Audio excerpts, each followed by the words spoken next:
Mathias Rotellini, bonjour. Enchanté, bonjour.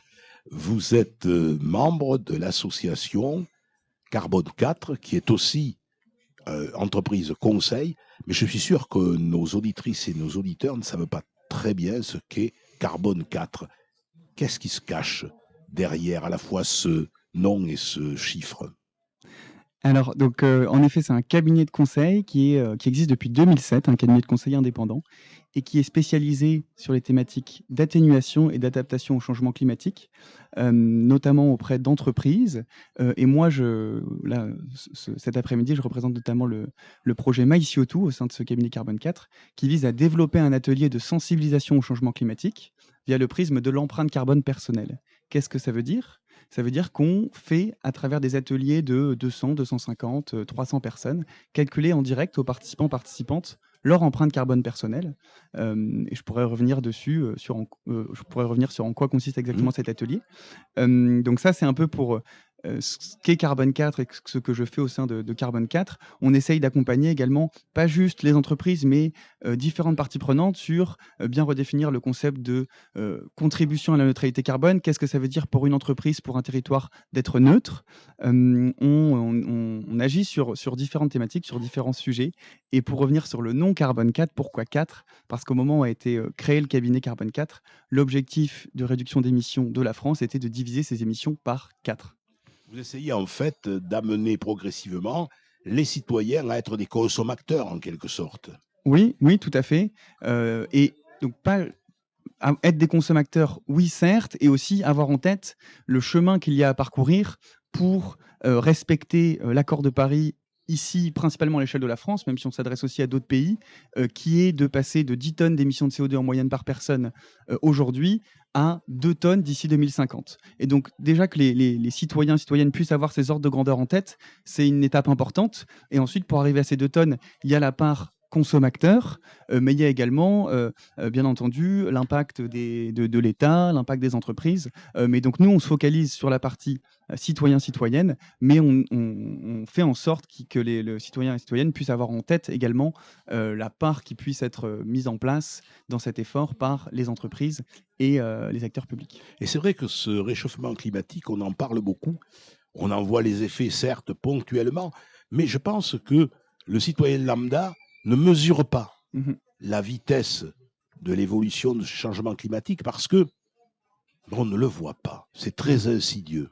Tout à fait. C'est en effet insidieux quand on suit l'actualité et surtout quand, l'actualité est relayée en faisant les bons liens entre, des événements qui peuvent avoir lieu et le réchauffement climatique. Ça peut permettre aux citoyens, aux citoyennes de plus facilement faire ce lien. Par exemple, quand on parle d'une canicule, eh bien, bien faire le lien avec le fait que dans les rapports du GIEC, on rappelle que en moyenne, il va y avoir une augmentation des phénomènes climatiques extrêmes et donc ne pas juste parler du fait, qu'il fasse très chaud, mais je pense qu'il y a aussi là une responsabilité des médias de faire le lien entre l'actualité et le réchauffement climatique, parce qu'on ne le voit pas tous les jours, mais ce réchauffement climatique, il a déjà bien lieu aujourd'hui. En France, on est à plus 1,7 degrés de réchauffement. Au niveau mondial, on est en moyenne à plus 1,1 par rapport à la fin du 19e siècle.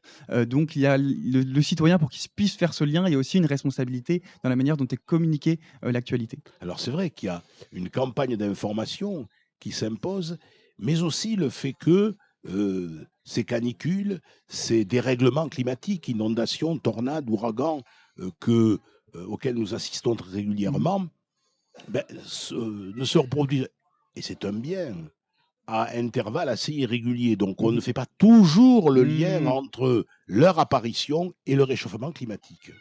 Ouais, je comprends ce que vous voulez dire.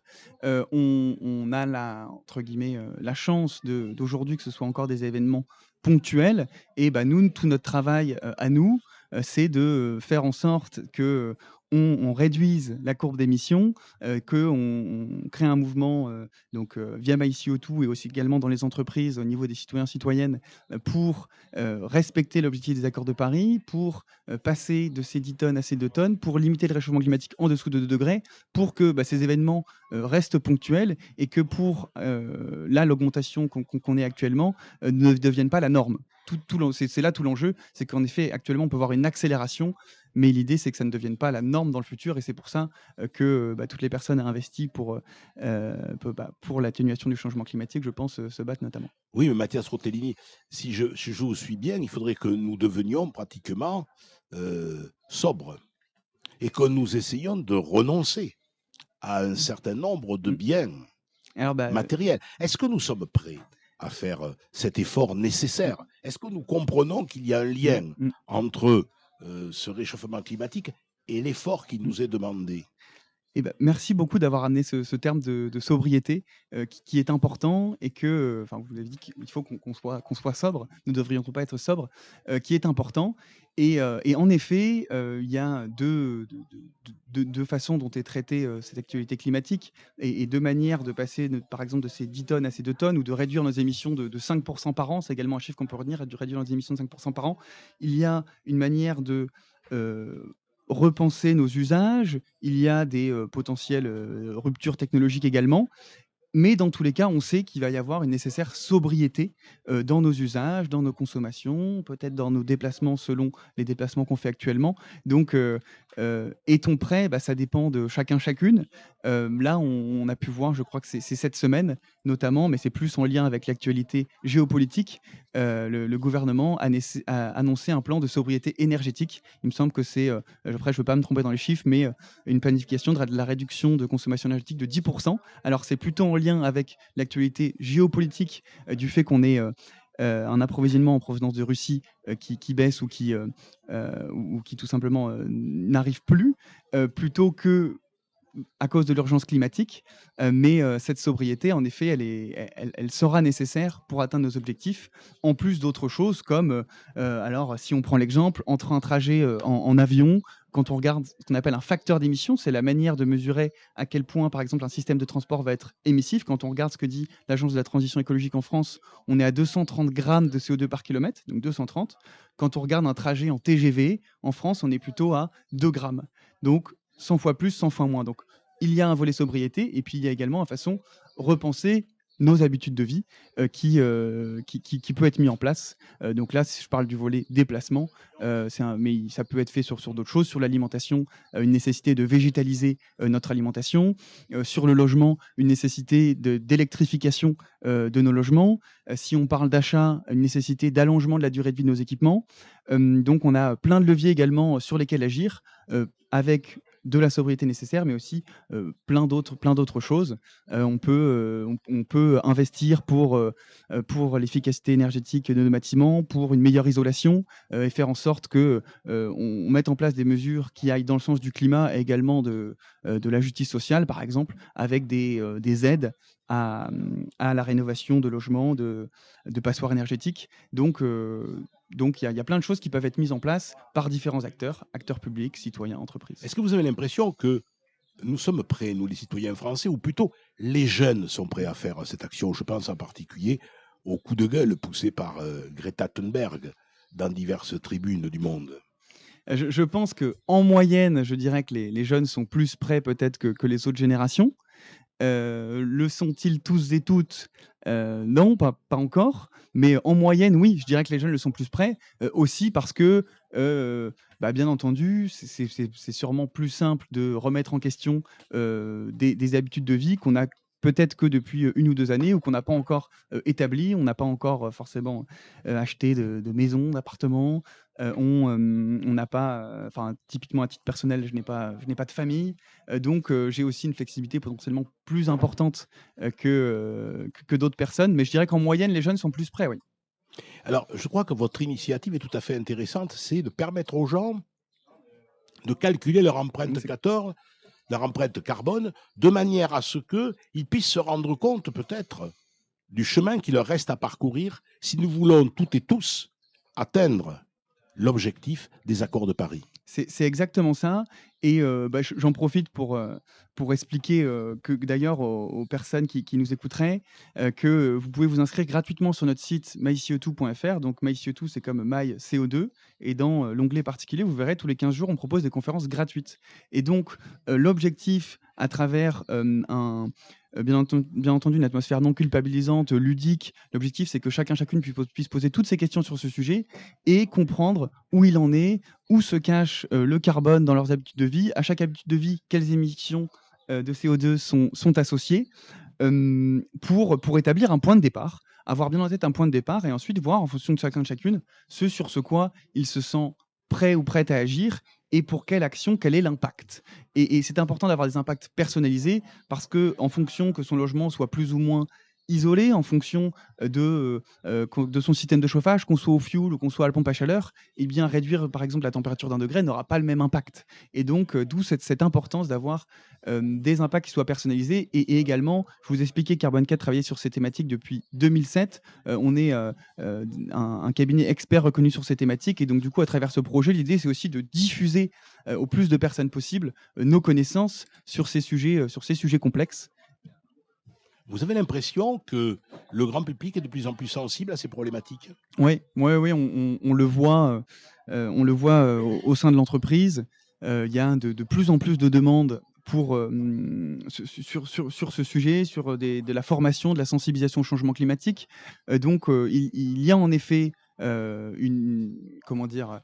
Quelque chose qui est en train de se passer. On entend souvent parler de point de bascule. Donc, où sera quand atteindrons allons-nous atteindre ce point de bascule, où, ces sujets seront intégrés en permanence dans les choix et dans les décisions prises.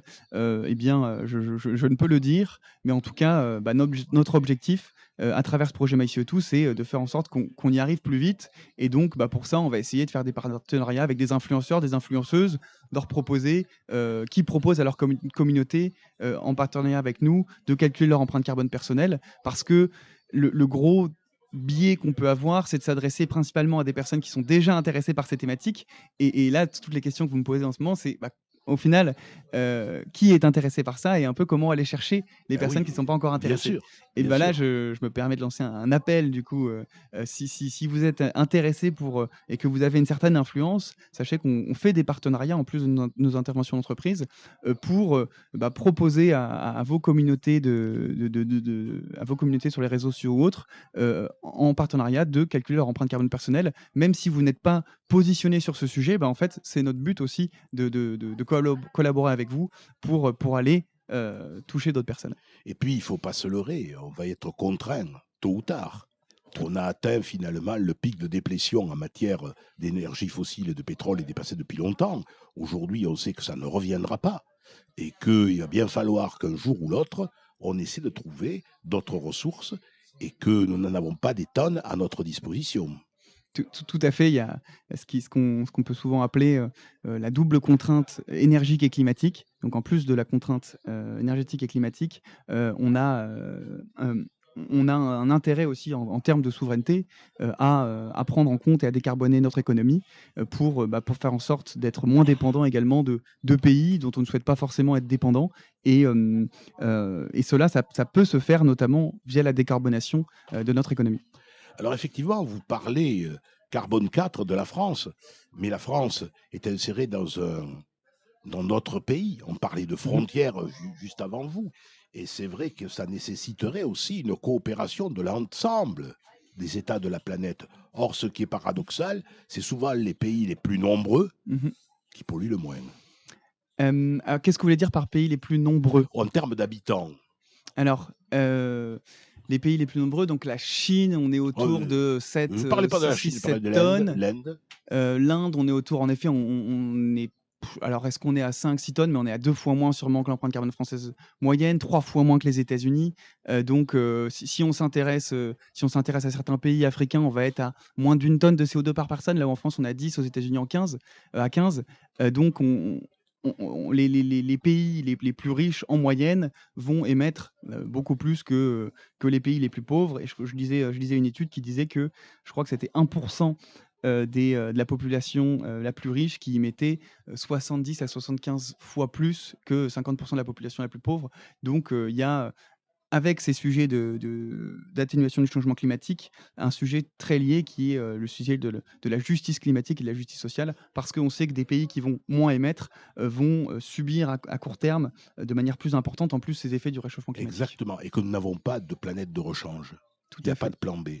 Donc il faut agir et vite, faute de quoi, comme le disait Yves Pas-Calais, l'humanité disparaîtra. Et il ajoutait bon débarras. J'espère que ce ne sera pas le cas et qu'on aura encore de bons moments à passer sur cette belle planète. En tout cas, merci beaucoup, Mathias Rotellini, d'avoir été avec nous. Je rappelle que vous êtes membre de Carbone 4. Merci beaucoup.